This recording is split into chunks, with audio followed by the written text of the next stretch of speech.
I'm Dan Rogers. Today we are here with Don Tipps, who's running for re-election in place 2 for the Amarillo City Council. Don, welcome. Thank you very much. Appreciate always coming up here. So you're running for re-election. Yes, sir. So you had so much fun. First time, you want to do it again? Something like that, that's for sure. So what, you're fortunate in that you don't have an opponent. Correct. I'm very blessed in that. I'm grateful. Why do you think that is? You know, I don't know. I'll take that as one of two things. One, I feel like maybe the public feels like I've done a good job. So they feel like I'm good to go another term. Or otherwise, maybe they didn't feel like they could run a campaign and beat me. So one or the other. So either way, I'll take that as good.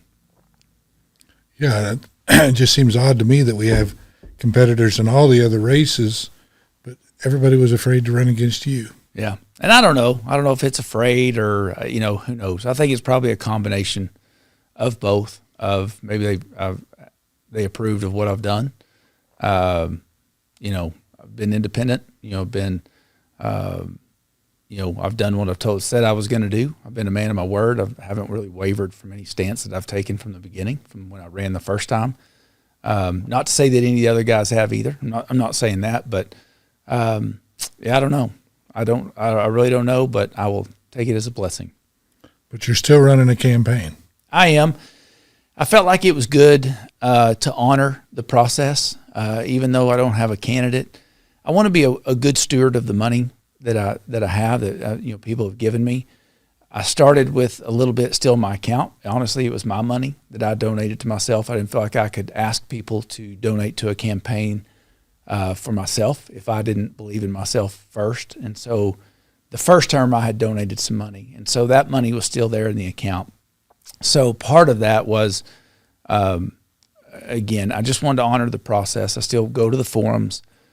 Still printed yard signs, still getting the yard signs out, doing the social media thing.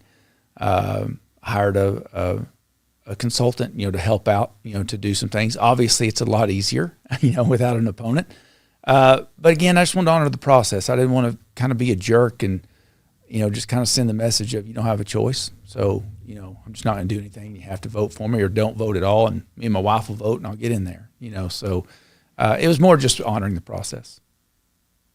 Well, I think that says a lot about you as a representative of the voters, and it also gives you an opportunity to get your message out as to what you see as the future of Amarillo. Right.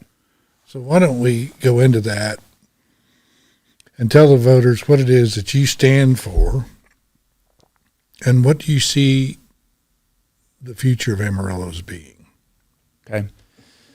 I would say the unique thing about now versus 2 years ago, when I ran 2 years ago, now I've got a track record. Now we can look and say, okay, what did this council do? And I always want to make sure people understand, not one of us, we can't have an agenda, right? I can have an agenda. I'm not going to say I can't. I can't implement a personal agenda, right? So I can have a vision. And I can present that, to the council. I can present that to staff. And if it has traction, then I can help get that across. I can help get that across the finish line, along with at least 2 other council members. So, having that track record, what I would say is, you can look back and, like I said, I think I was a man of my word on every single thing that came before council. Both, whether it was controversial or it wasn't controversial. I stood my ground and where I was. And what I would say is continued more of the same. We've done a lot. This council has been very busy. We said, and I don't like using a lot of rhetoric because I think I've got actions to back that up. It's not just words this time. Wasn't last time either, as I've seen. But we can say, we did focus on public safety, which I think that's paramount for any city. We said that we were going to do it, and we did it. Through whether it's through the historic raises that we have given our firefighters and our police officers, or it's the apparatuses, it's the vehicles, it's the equipment, We stood by that, and we made sure, because I don't think you can build a city. I don't think that you can have citizens that don't feel safe to continue to help the city grow. You just can't do that without public safety, right? I mean, so when you call 911 or you need an officer or you need a fireman, they need to show up and they need to have the right equipment. So that was priority, and we did it. We took that on even when the staff said that money wasn't in the budget. We found it. We were very diligent with that. So I would say more of the same, more focusing on that public safety, focusing more on transparency. Again, I love having a track record because I can point back to it. Right. Versus a new candidate that's coming in, they can say, "Oh, I'm all about transparency." Well, we don't know if you are or you aren't. I can say, "Yeah, we are," and take a look at what I've done. We're going to do things out in the open. I and the council, we've made some mistakes and we've owned them. We've done some things out in the open, and that's just part of learning. And I think that any good candidate is willing to own their own stuff and say, there were a few mistakes maybe that we made, but we owned it. We did it out in the open. So I would say transparency, continued fiscal responsibility. Just like I said, the city told us that the money just wasn't in the budget to take care of our retirees, to give them a raise to bring them up, that COLA raise for our public safety, for several things. We've been innovative in the way that we found money we've inherited a lot. I'm not complaining, but we've inherited a lot. We've inherited a wastewater treatment plant that's dilapidated. That thing's been needing work for probably the last 20, 25 years. And it's not shiny. It's not a fun thing to do and spend money on. So I feel like the previous councils have just kicked that can down the road. So we've addressed that. We inherited a flooded city. We've addressed that on how to drain the water off our city. We're pretty unique in that we have playas. We were built in an area that has playa. We don't have free running water that just sheds. We don't have rivers and streams that just go off. So we've got to figure out a way. I think we inherited a pretty bad problem with that with the pumps. We've dealt with that issue.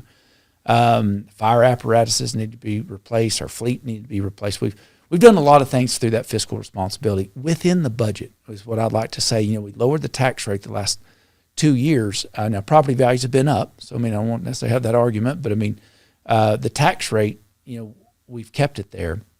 So we've remained in the budget, and I would say that I want to continue that. I want to continue that fiscal responsibility, being innovative and finding ways to do things within the budget to prove ourselves as good stewards of what we've already got before we ask or move forward with anything else.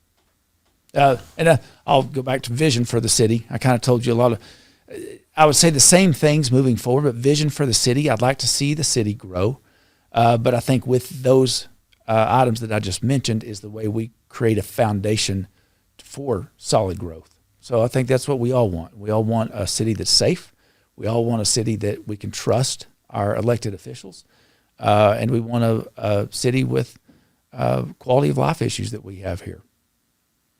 Yeah, at the end of the day, I think voters want somebody that they can choose to vote for that has good judgment, that will be able to take the information given them, do their own research, and make good decisions. Yeah. That's what it's all about. I would agree. So basically what I hear you saying is that you have a council now that's trying to get back to basic first principles of public safety, good infrastructure, low taxes, and that's all you have to do to make your city grow, right? Yeah, I think that's foundational. And like you said, that trust, and I think that trust comes through, sometimes making mistakes out in the open, but then owning it and say, hey, we made a mistake. Let's go back. So what would be some of the mistakes you've made, you think? Well, I'll say, and this isn't it all depends on who you are, whether it's major or not, but we adopted an ordinance that we thought was good. It was presented to us. None of us really read through it. It was quite a bit. But it was based on the massage therapist ordinance. What we were trying to do is really focus on getting rid of the places that weren't legitimate, that were not a true registered massage therapist.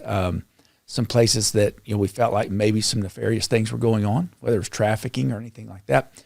we're really trying to focus on that. And so this ordinance, a lot of it was on the books already, but man, so we passed it, and then we got some backlash. I met with, called a little meeting, what I thought, at a coffee shop, and had about 50 registered massage therapists show up, and took the brunt for it, and said, listen, I'm here, extending my hand, saying I'm sorry. We made a mistake. We are not out to get you guys. Because the ordinance stated a female can't massage a male. It had a dress code for females. It was crazy. I mean, it was really nuts. And it just wasn't good. But how would you enforce something like that? Well, exactly. There were so many things wrong with it, and nobody really caught it.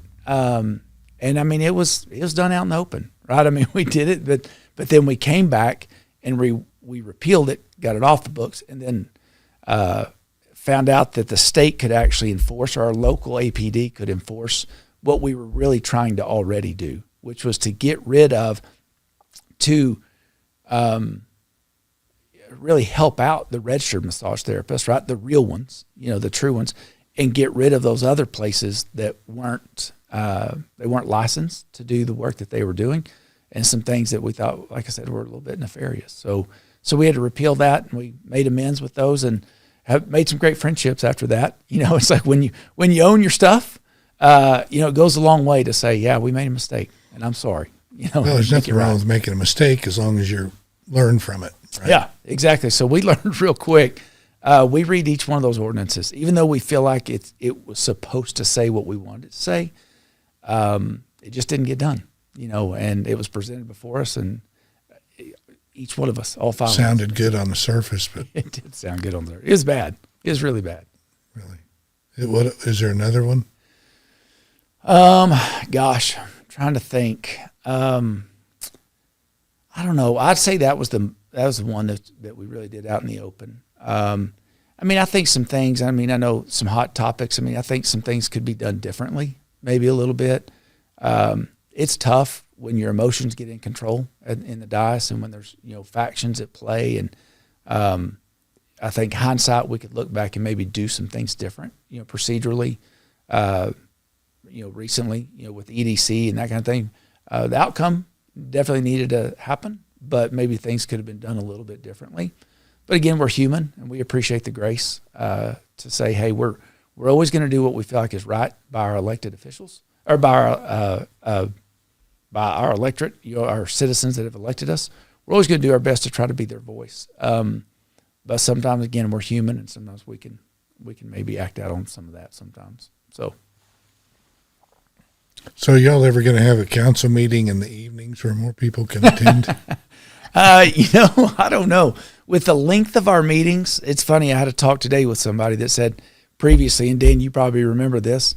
They said, man, the meeting started at 3:00, and if you showed up at 3:07, it was over. There wasn't anybody in the chambers. It was done. Our meetings are not that. Our meetings, are, anywhere from 2 to, let's take the extreme one, 2 to 7 or 8 hours long. Because we do believe in doing the business out in the public, right? We want that scene. We don't want to do everything behind the scenes, right? We want to do it outside. We want to also have the public comment available for everybody. So I think Mayor's done a great job of, even during public comment, whether they sign up or they don't, we ask if there's anybody else out there that wants to speak. And sometimes even during the agenda items, we go forth, and if there's someone that has a comment, we want them to be able to, voice their opinion on that subject. So in saying, will we do it in the evenings? It's tough because of the way that we're doing it. When we came in, the meetings were at 1. We backed it up to 3 to hopefully include a few more people. It's not that we want to be exclusive and we don't want to include the public. It's just a matter of, we look at the hours and the overtime that it takes staff, because a lot of staff has to be there. So if we had the meetings at 5 or 6, 2 things. One, we'd be going till 10, 11 at night, at times, maybe even later at times with some of our meetings that have lasted that long. But we're also keeping staff there, that long. So we want to look at overtime and, again, be a good steward of our taxpayer dollars and paying overtime on that, it can get tough. So what I would say is we've been very available. So if there is an issue that you can't get to a meeting, to reach out, send us an email and say, hey, this is a real concern of mine. You know, the agenda's posted on Friday before our Tuesday meeting. It's not a ton of time. That's when we get it too. But if there's something on there that they want to talk about, shoot us an email. You know, gosh, I think all of us have our cell phone numbers up on the city website. Our emails are there. Most of us are out in the public. So if you have an issue, I would say come to us if you want to be represented, and we'll do our best to represent you there. If we don't move them to 5 or 6, which I don't know if there's talk of doing that or there's not. So I can't tell you. I'm one of 5, so I can't say that there's definitely a push towards that. I've only heard from a handful of constituents that would say that might be beneficial for them. Most of them have appreciated the 3 o'clock being able to get there. Yeah.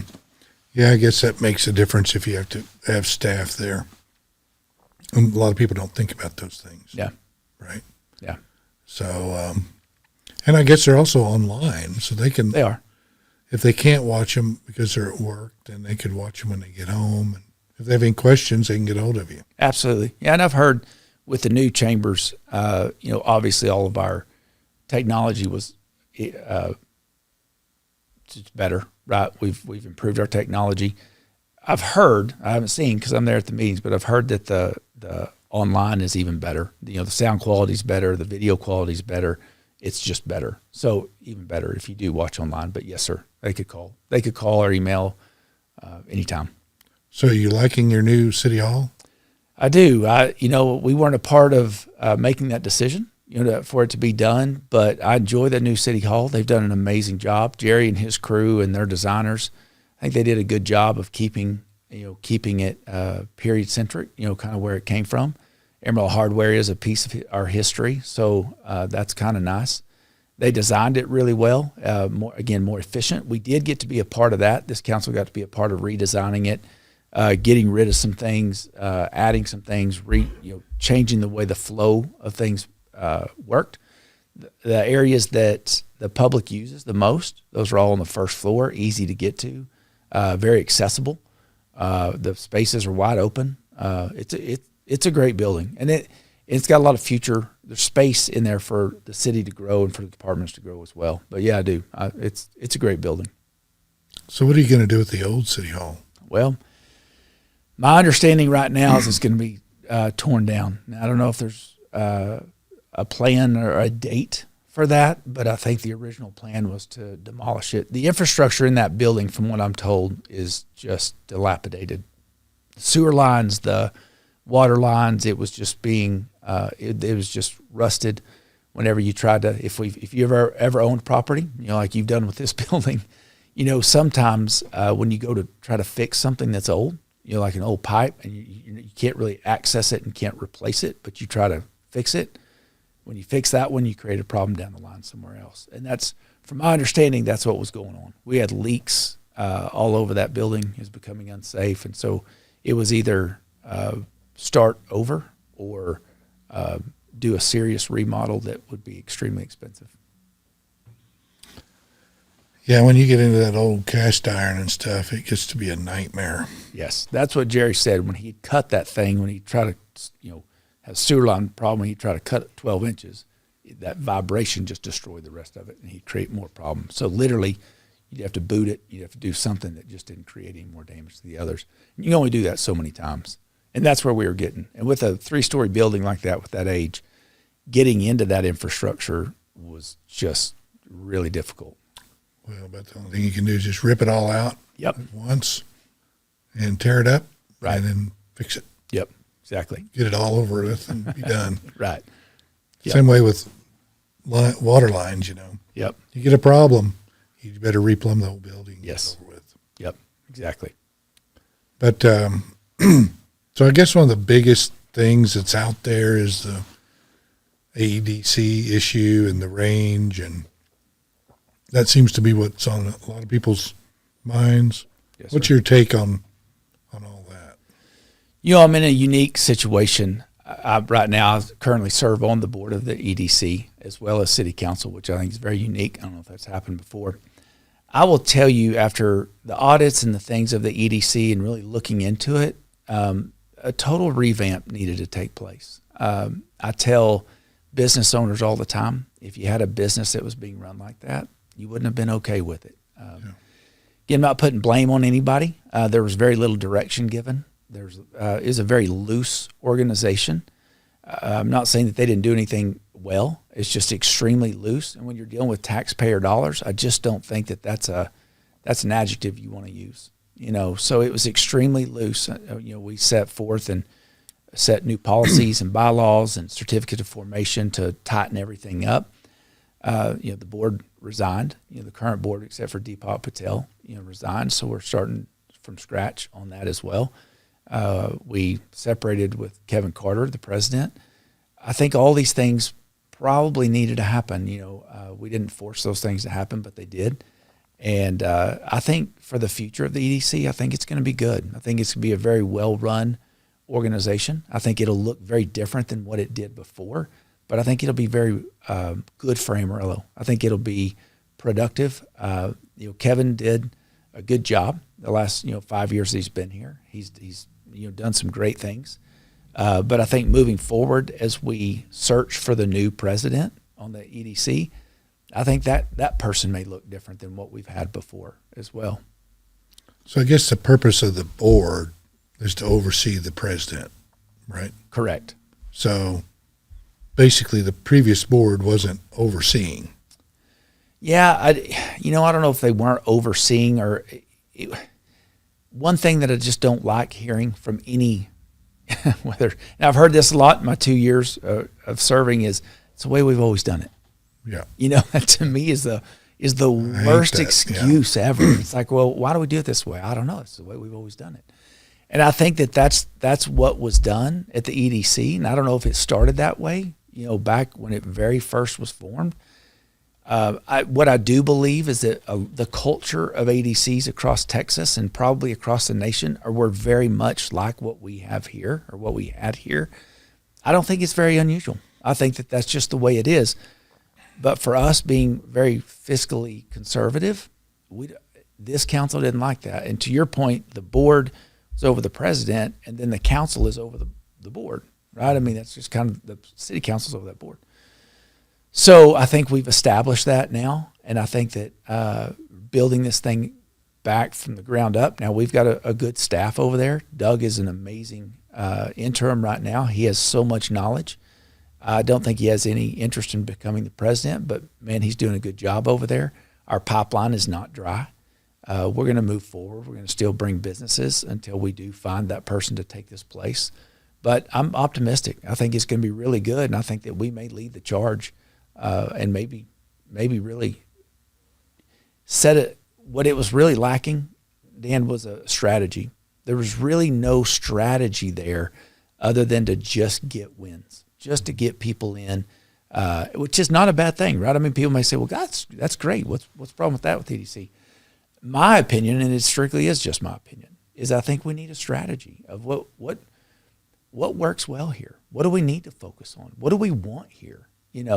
And maybe let's have a focused approach to maybe getting those people. So I think it could look really different, and I'm pretty optimistic about it. Well, even when I'm listening to you talk about the EDCs and what they want, isn't that an antithesis to the concept of a free society? Yeah. Because we operated hundreds of years and nobody had EDCs. Right. The market worked.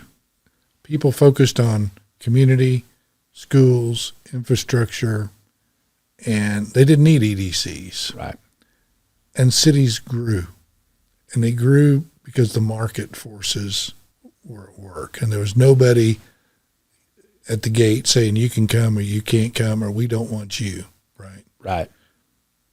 So my question is, do EDCs actually restrict growth rather than enhance it? Yeah. I don't disagree with you at all in that statement. I think I've been posed with the question of, do we need an EDC? That's even come up. And my answer to that is yes, because other EDCs exist. In order for us to be competitive, because I agree with you, let free market it will dictate where people go, right?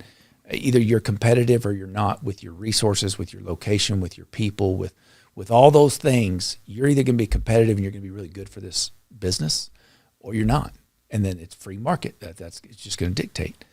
However, unfortunately, that's not the case. We've got to compete. And I feel like if we did not have an EDC, you've got a business that's choosing, and let's say we always use this example, but Lubbock and Amarillo, pretty similar in location. I think we're a better location than they are. But if they've got someone that's given them some type incentive, whether it's land or it's an abatement or it's some way, well, that business owner now looks at that and thinks, well, gosh, that's millions of dollars that I can do here. I'd rather be in Amarillo, but you guys don't have anything, so I've got to do this. I would say it's almost a necessary evil because it's going on, throughout the nation. So it's like I think we have to have something to get in that game to play. So if we do, I just think we have to do it the right way. I don't believe it was being done the right way. Yeah. Does that answer your question? So we've turned into socialist country. A little bit. I mean, that's exactly what we're doing. And unfortunately, I don't know. I'd have to look at the metrics and measure and see a study to see, what would we gain here? What businesses would come here? I think, well, maybe Amazon would have come anyway, right? I mean, they saw the benefit of coming. I don't think a legitimate business looks at government incentives. Yeah. A legitimate business. If they do, you don't want them. Right. They're probably not going to last. Yeah. And if those government incentives goes away, they don't go exist. away. Right. So I just have a different perspective on how the world works. Yeah. And could work right. if we allowed it to work. It maybe did work.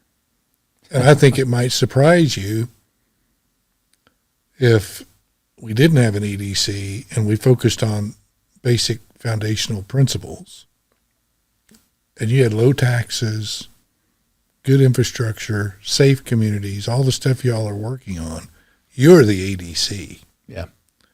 And they'll come in droves. And then I hear people say, oh, well, we can't do that because we don't have the workforce. Well, which comes first, right? Right. And just, if you had Intel say, we want a place with lots of land to build a chip plant, we want to invest a couple $1 billion.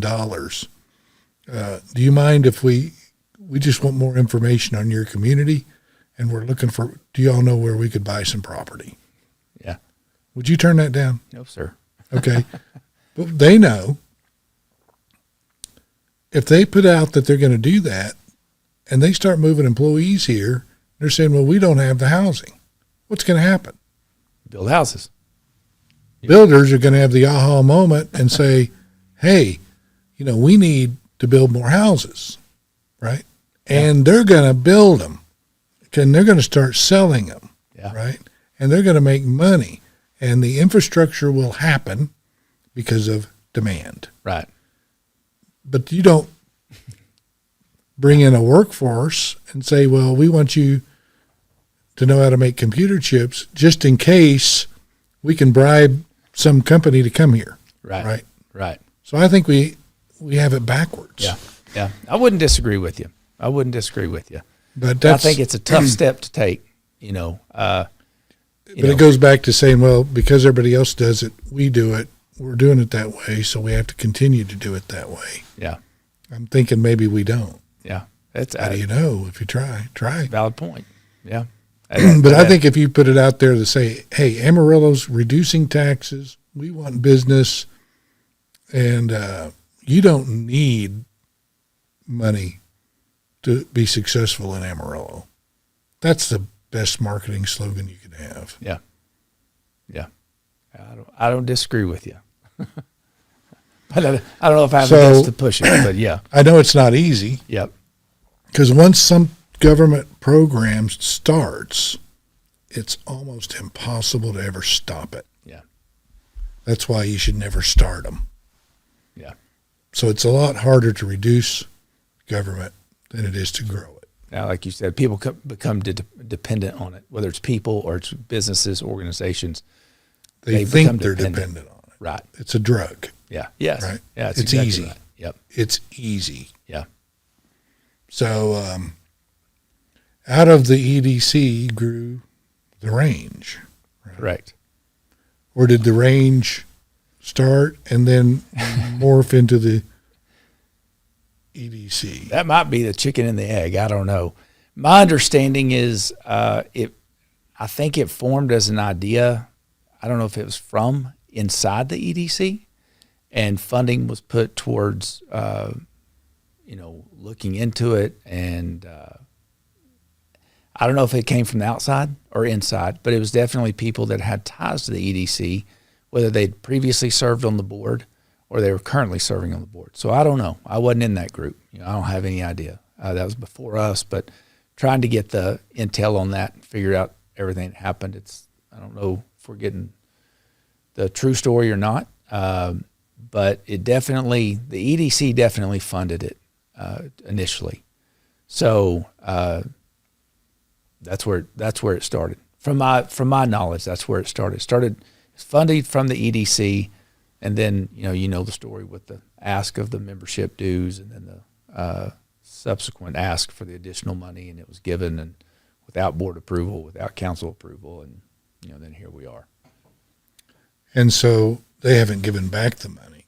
No. So for your listeners, I mean, I'm sure most of them are probably tired of this, but the ask was made once they decided that this Emerald Global Food Hub would be a good idea to form and to get a building and get employees and do all the things. They needed seed money, basically.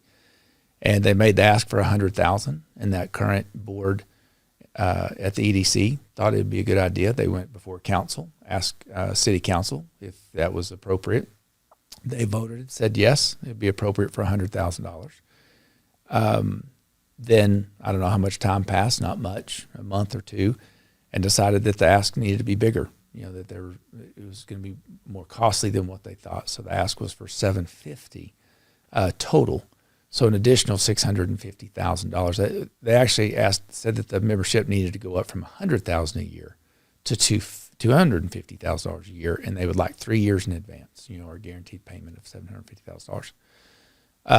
That was then the wire transfer was made from city, which is taxpayer dollars, and it was done without the board approval at the EDC and without the approval of city council.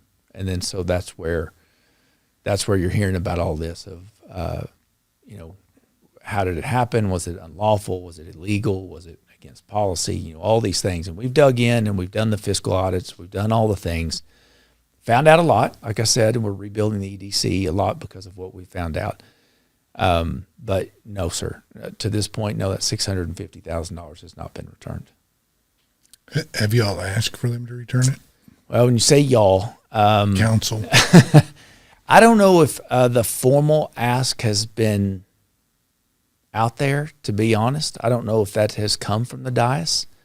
I would say that it has, but I couldn't tell you for sure. I know that we've had a few of their leaders come before us and explain, the range and why, and we've asked to see the books, just maybe for taxpayers to see, hey, maybe they could see that this 650 was really done. If they could see where it went and they felt like it benefited the community, maybe they'd have an easier time accepting it, and say, hey, maybe this is good. But we were turned down on that. We, like I said, we've been asked to see the books if the majority of the money was funded from taxpayers, and I feel like we should be able to see that. I think that would calm a lot of things if that were to happen, or if the 650 were given back and said, hey, we don't need this. We've received donations. I think that would help kind of unify the community a little bit. I guess so. They've refused to let you see the books. Yes. Well, I'm kind of in the dark about all this. I've just heard bits and pieces and gotten a little bit of information, and I've interviewed some of the people that were involved in it. It all sounds really good, right? Yeah, it does. Just like everything else, sounds really good. Right. But if it's good, why don't they go to form a group, which they have. It's a 501c6 or something. Mm-hmm. Why don't they go to a lender, borrow the money, and do their thing? Right. Why does it have to be taxpayer money? Yeah.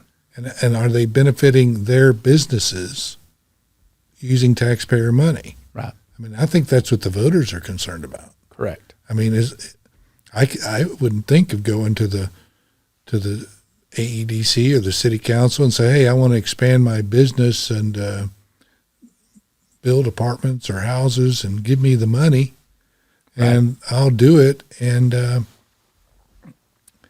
that should be private business. I mean, if they want to create a global, you and I could get together, create a global food hub, create a C Corp, borrow the money, hire staff, build a building, and go get memberships to participate for a fee, and everybody wins. And it's totally legit. Correct. I think the problem is they're using taxpayer money and there's no accountability. Correct. Yeah. Because that's why we elect city councilmen to oversee the city manager and the city operations, so we have accountability. Right. That's elections. Yes. These people are not elected. They haven't gotten elected for anything, but yet they pop up and all of a sudden they're getting millions of dollars of taxpayer money. Yes. And that's, to me, the same thing with the EDC. You have unaccountable people that are not elected, right? Maybe they should be elected. And, right. And so it just morphs them, and pretty soon it just grows and it never ends. And all of a sudden, nobody knows where any of the money's going. Yeah, and I think to your point, the board at the EDC is appointed by council. So I think that's where that check and balance comes in, is though they're not elected, the officials that put them in one place removed. Correct. So, but what about the range? Who appoints them? Yeah, that's just it. That's an outside organization, and that's where we have no authority, but yet money was given. And I think that's what has caused this real rub and this real problem of its taxpayer dollars, and there really was zero accountability for it. I don't think anybody questions their intent. Sure. Right? Nope. I thought, well, these guys are sharp, they're smart, they're capable. I'm like, well, and I'm just thinking to myself, well, if this is a good idea, why do you need taxpayer money? Right. Because it might benefit somebody else? Right. Well, that's what everything that we do hopefully benefits others. Yeah. That's called capitalism. Right. And, it's interesting because the group that, was a part of founding that Amarillo Global Food Hub, they're very philanthropic, right? I mean, many of those families give so much to our community, so much, like millions of dollars. So again, it leaves you scratching your head of, then why did you want taxpayer dollars to start this? I mean, you have the funds to do this and to benefit the community, which they've done time and time again. So but they benefit, the community benefits, and that's the way everything should be. Correct. Yeah. So maybe it should be, maybe it's kind of like your ordinance deal. Could just be a big mistake. Could be. Yeah, very well could be. And I think that's where we want to get down to the bottom of. And it's difficult being an entity outside of the city, is we don't have a lot of authority. But like at the beginning, when we started talking about this, I think that's where you build the unity, right? I mean, if it was a mistake, let's just own it and move on, right? Whether it's it might have been set up wrong. It might have been a good idea that maybe wasn't thoroughly thought through. Or maybe they're misinformed. Maybe it's a great idea, and maybe it's going to continue to be a great idea, but we'd like to see it. Like that's where the transparency comes in. And again, if it's you and me or it's private donors, you don't get to see it. Like, hit the road, buddy. I'm not showing you my books. Yeah. But when it's founded out of taxpayer dollars, I feel like that you owe an obligation to the taxpayers and to say, here's our books. This is where the money went. That's what I don't understand. I mean, exactly to your point. And I think that would bring a lot of unity to this thing. It's to say, hey, don't be mad that we're asking to see the books. Be open and say, well, here it is. And I'll show you where that money went. And you're going to see the returns on this. Oh, okay, great. Or, guys, this was a bad mistake. Our bad. And we're going to see what we can do to get that money back to the city. I don't know. There's several roads to go down, but to me, the transparency is the biggest one. we weren't part of the council when that happened. Cole sat on the council and he even voted for the 100,000, but not the 650. And that's where he's really, got a problem is they just took his vote away, but it looks like it's a good idea, but let's just be transparent with it. And let's come together as a community and say, we feel like this is going to benefit the community, and let us show you why. And just, hey, here's our books, even from this period to this period. I'm thinking, is this group or business people creating this? Is it going to produce income that's going to pay back that money that's going to the AEDC and city council? I asked that taxpayer question. Money. I ask about an ROI, right? Because in business, you always want to look at that. If you're going to invest in something, what's the return on investment? And I was told that we're not going to see an ROI, that it would be years before we see any return on it. And that's, I just, as a business That's guy, a red flag. it's a red flag. I kind of have a problem like with a that. bright red flag. So yes, I mean, there's just those things that. Well, then really it's give you a red then flag. it's a scam, basically. Yeah, I wish that we could just see what's going on and just be open instead of just rhetoric and words. And like you said, it sounds great. Well, show me, just show me, and show the community. Like, this is what we're doing. Like, this is it. This is what the money went to. Great. Or, not so great. What can we do about clawing that money back? What is bad investment? Because again, to your point, I think all these people really, I think, are genuinely good people and that want what's best for Amarillo. They've shown it with their philanthropic activities and the donations that they've done for our community. So I don't understand why this is any different, because I think they're very open about that. And I would like to see just what. Well, if they won't show what they're using the money for, and they tell you that you're not going to get a return on the money, why would you do it? Right. Somebody's benefiting. Yeah. Or it wouldn't be being done. Right. My concern is, and I see this, I've seen it all my life, and it's like almost everything is the opposite of what it seems. So when I hear somebody say how they're going to do this for the community, it's how are they benefiting themselves? Yeah. It's not about the community. It's about them. Yeah. So it concerns me if they've told you that. Yeah. Yeah. And for the community's sake, it needs to be resolved, right? It needs to be resolved. And So how do you resolve it? well, I think, in my opinion, that's the only way. I think you open the books or the money's paid back, one or the other. But how do you force them to do it? Just have the current EDC cut ties? Well, I mean, I don't know if there are ties. I mean, I don't think there are any more ties to it necessarily. So they vote, It's we're the not initial- going to give any more money to the range, and you're Right. done. Right. But I don't think, But to me, wouldn't- that's not a resolution. But it wouldn't the people on the range say, hey, we should open our books, or we're not going to get any more money? Well, to my knowledge, they're not getting any more money. Not from the EDC. I mean, it's already done. That 750 is allocated and done. So there's really no Cut leverage your there. losses and Well, there's no leverage. Yeah. There is there's no more future losses to have. There's not any more funding going that way, right? There's no commitment being made. So there's no leverage to even hold that to say, well, hey, the money's going to be held back if you don't show us your books. Well, it's already. I was That thinking ship they is had a sailed. commitment for Yeah. 100,000 a year or something. No. So that ship Okay. has sailed. So we really it's don't have any. over. So to me, it's about the community. Right. If you're about the community and you're about this, then let's make this go away. Just show us your books, or give us the money back. And really, I'd almost rather not the money come back, but just show us the books and show that it was good. Because I believe that the intentions are there and they were good, and maybe it is good, but I just don't know. But if I'm told there's no ROI or we won't really see something for 2 to 3 years, well, we're in that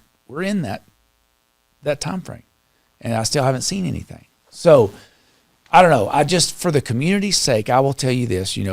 For me, my focus is on the city. What's best for the city? That's why I'm running again. It's what's best for the city, and I think that this is what would be best for the city, is that this issue was resolved. It So can help a lot. you're not a councilman of the globe? No, sir. You're an Amarillo city councilman. That so is your it. focus is on what's best for the people of Amarillo, Yes, sir. not the global citizen. No. I'm here. I'm born and raised here. My grandkids are here. I'm for Amarillo. And that's my focus. I'm not part of one group or another group. I'm here to focus on and do what's best for Amarillo. And that's it. And I feel like this would bring some unity to the factions that are on both sides of this thing. So what are the issues you see upcoming that you're going to have to tackle as a city councilman? Well, I think it just goes back to the same things. I don't think we have any, obviously the major issues. I mean, infrastructure is always there, right? It's always there. We're trying to tackle that, in different parts of town. I know the north side has felt neglected, and they've got the oldest lines and that kind of thing. We allocated $1 million just simply for them out of our budget. We found that money, so we did that outside of that. So infrastructure is always a deal. That wastewater treatment plant, we're tackling that thing. We've got, hopefully, thanks to Ronnie Jackson, $38 million allocated for the Army Corps of Engineers to design that thing. But we've got to figure out and see what's available for us to construct that deal, because it's going to be huge. Have you seen it? Yes. Yeah, I toured it. I'd like to tour it. I just don't understand how it can cost that much, and why would it cost $38 million to design it? I will tell you, I could it's pretty. know some engineers that could probably design it for $500,000. We've got, this sounds kind of simplistic, and this may not be the complete thing. We have a gravity problem.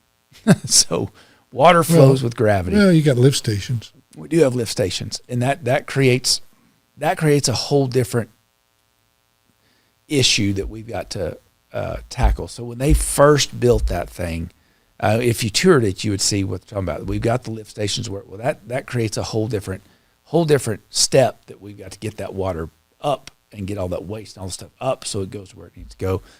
But that's not hard. I mean, that's really not that It's not big a difficult. Well, I don't think it's difficult, but that's a good point. I don't know if this is a government thing. I would be more like you, because we'll always talk about, hey, we got a bid to build this for the city, and this is the bid. Okay, well, what's the real bid? Like, what if Dan and I go out and we want to build this? What is that going to be? Because we're going to talk to a couple contractors. We're going to find out real quick what it is. But that's what we try to do. That's what this council tries to do, is say, listen, we're not going to treat this like a government project. We're going to treat this concrete, like a some private steel, project. and pumps. Yeah. So to say that's one issue we have to tackle. We have to tackle that. It's crucial. The flood of 23 exposed it. But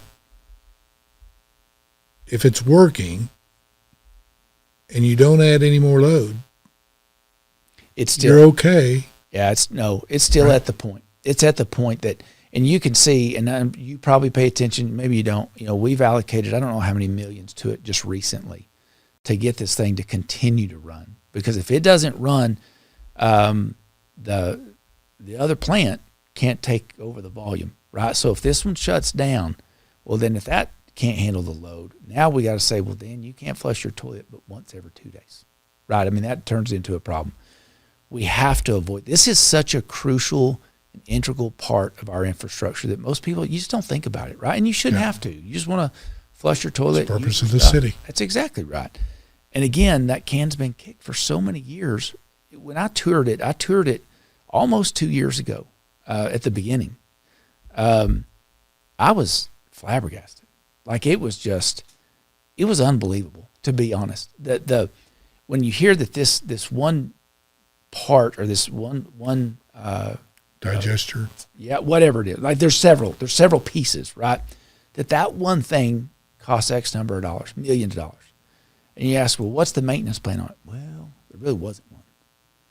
Thinking, I don't own anything. I don't own a lawnmower that I don't have a maintenance plan on, right? I mean, that thing has to go. The oil has to be changed. I mean, it was just not done. It was neglected.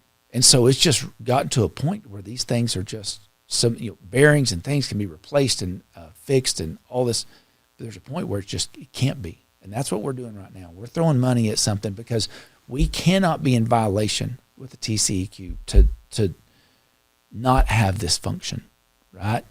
So we've got to continue to do that. And we're just putting Band-Aids on something that we know is bad, which none of us like. We're throwing millions of dollars at this thing that we know is about to be torn apart and redone. So that, to me, is the biggest issue that we're going to. I guess my question is, if that's so critical, how do you fix it with all the flow coming into it? Great question. How do you build this thing and repair it? And I don't know what they're looking at design. If they're saying, hey, we're going to let this function, but we're going to build starting here, and I think that may be part of it, is then we gradually move that flow to here, and then we go here, and it's incremental to where it can't stop. Because you're right, we can't go offline for 18 months while this thing's built. Sure. We don't have the capacity. We just do not have the capacity. So we've got to figure that out of, like, how do we maintain this? The Northeast Interceptor is going to help to divert, more over and to take the load off this one. But we've got to figure out a way to, how do we rebuild but yet maintain flow and usage for the whole city? And maybe that's part of where the $38 million comes in. I don't know. I'm not an engineer. That may be part of why it costs so much. Correct. Yeah, that's what I'm saying. I'm not an engineer. I don't know, but I'm sure that that's part of it. So we've got that. Any other major issues coming up? Thankfully, I don't see any that are just pressing. It's just more the day to day. And what I'd like to get to too is, we would like, and I keep hearing this from several citizens, is, can we just be boring for a while? Exactly. Can we just function? And that's what I would like to get to, is where city manager Grayson is a great guy. We went through that process, chose him out of several candidates. I want him, the one thing I told him is, I said, like, I want to hand you the keys, run my city. That's what I want. That's his job. Yeah, that's exactly right. That's just run my city. I don't want to get in your way. I want to hear from the citizens, and I'll bring to you what the citizens are saying and any ideas that I've got for your organization to run, but just run my city. So that's what I would like to get to, is to where we're pretty boring. There's not a lot going on. And I tell people all the time, my goal in life is to someday be bored. Right. Sounds like Nirvana. Yeah, exactly. Sounds like you're writing poetry over there or something. Yeah, I mean, it's like, how could that ever possibly be? Yeah. But, and again, there's always things that come up that you got to deal with. There are, and there's things, Dan, that was just, we brought in merit-based pay. Can you believe that's never been done in the city? Merit-based pay. So we brought that forward this time, and this is the first year they're actually having evaluations on people and giving their raise based on merit. So again, that's the crazy stuff that you get into a municipal government. And again, like, well, I've said, why haven't we done that way? Well, I don't know. We just never. I said, well, we need to go that way, because what's happening is you create your stereotypical government employee, doing as little as possible, clocking in, clocking out, doing as little as possible, and getting the same paycheck as the guy who's coming in early, staying late, providing excellent customer service, whatever job he has. And I said, well, let's just go to a merit-based system. So if somebody gets their COLA raise of 2%, but then, Tom over here gets a 10% raise because he really busts his tail. Well, now we prevent the private sector from plucking that guy out and us having just mediocre employees. Mm-hmm. And the mediocre ones hopefully go away because they're not getting – it's that kind of stuff, that really keeps me in it and keeps me involved of, as a business, you couldn't even imagine anything different. I don't know why they don't go to zero-based budgeting. To me, every department head should have to come every year zero. Yeah. And say, what do we need? Not based on previous year. Previous year should have nothing to do with anything. Yeah. And if they didn't spend it, it should go back. Yeah. So that would solve that would save the city a lot of money. Yeah. And we've done, if you pay attention. And I would even give them an incentive, say, if you don't have to mention it, but after the fact, if they're able to get by with substantially less, then take a percentage of that money that they saved and give it to that director and all the employees. Yeah. And I guarantee you'll get by with a lot less. Let me tell you. So fun thing about municipal government, you can't do that. And because we talked about that. What are they going to do to you? Dan, I don't know. But I would say we're doing it. Sue us. Yeah. And we very well may be sued. I don't know. Who cares? But those are the concepts. They have to win. you're right, but those are the concepts of free market business. Who says they can't do it? You got me. I'd have to research that. That's another thing that I'm like, where's this come from? Yeah. They say, well, we'd have to change the city charter. I'm like, that's 3 votes You're to right. change your city charter. Now we can't touch the charter for 2 years because That's an excuse. Yeah, I agree. But those are the things. Give me the info. I'll figure out how to make it Okay, happen. those are the things that keep me involved, right? Of simple things like that you would have never run on that because you wouldn't have thought of it until you're in the midst of it and you're in budget and you think, wait a minute, we're allocating what raise and who gets that? Everybody gets that? Well, why does everybody get that? What about the guy, like I just said? And I'm like, well, we need to change that. So things like that, saving $2 million on our prescription drug program, just because it was a sweetheart deal. I mean, to a local business, no, we need the best deal that we can get, $2 million. So those kinds of things, that's what excites me a little bit, is to find those things, implement that. I want to leave the city and the organization, not leave Amarillo, but leave our organization, the municipal side of it, better, right? I mean, I know that's cliche and everyone says that or whatever, but I'd like to think merit-based pay is a good thing. And I think that will improve future employees and retaining better people and that kind of thing. Paying our public safety, guys, paying our police force and our firefighters more. I think that helps on retention and recruitment. I think that's going to be better for generations. So those are the things that I want to put in place and the things that keep me engaged. And even replacing somebody's dumpster. Somebody calls and their dumpster's bad and we replace it, man, it makes their day. For fixing a pothole. We got 3 pothole machines. I don't know if you know that. Called the DuraPatch. Council gets to actually drive one next week. They can repair 100 potholes a day with a 1-man crew. Before, we had a 2-man crew, and their max was about 20 potholes a day. These machines that we've got now, we got 3 of them. They'll repair 100 potholes a day with a 1-man crew. That's efficiency. Yeah.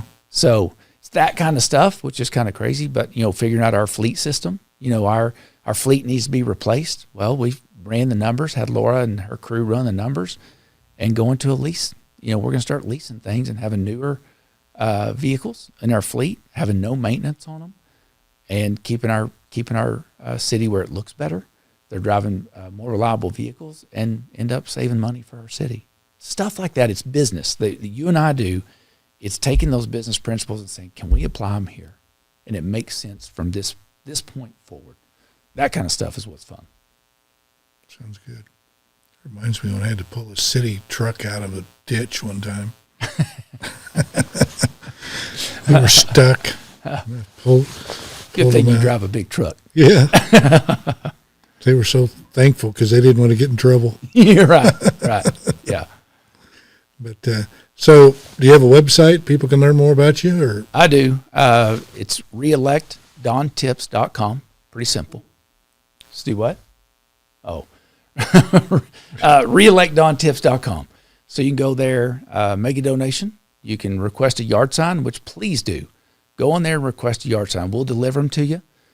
We've got them at the GOP headquarters, both Potter and Randall. I've got them at my office.